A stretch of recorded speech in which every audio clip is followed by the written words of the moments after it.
So unless you've been living underneath a rock, you know that black people have endured a lot in American history. All the trials, all the tribulations that they have faced and are facing to this very day.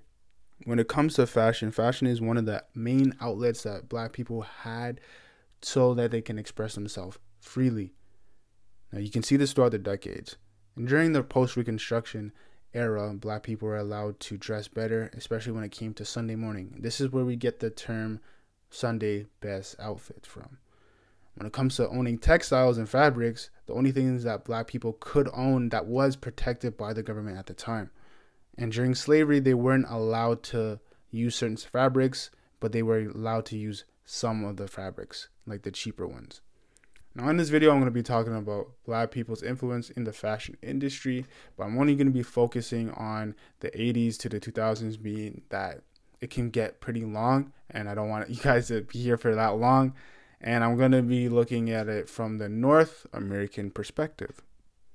1989, the number, the year of the funky drummer. So the 80s, we had a big boom in the economy.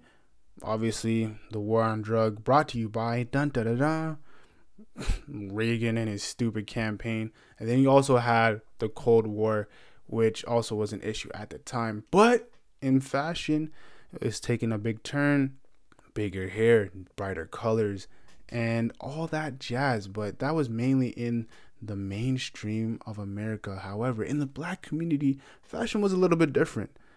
People were wearing LA gear, shoes, and I think they had a New Edition collab as well as a Michael Jackson collab. They also wore acid jeans.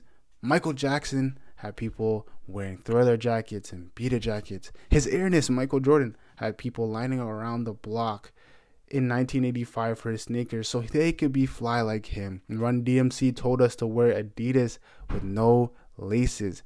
There was track suits and rope chains with Kangol hats, 8-ball jackets, and all the clothes from Dapper Dan, who inspired brands like LV and Gucci today with the monochrome or monochromatic fit and logo mania. In the late 80s, however, the style has become more refined, more suits for the fellas and Afrocentric clothing because of groups like De La Soul, Tribe, and the Jungle Brothers, known as the Native Tongue.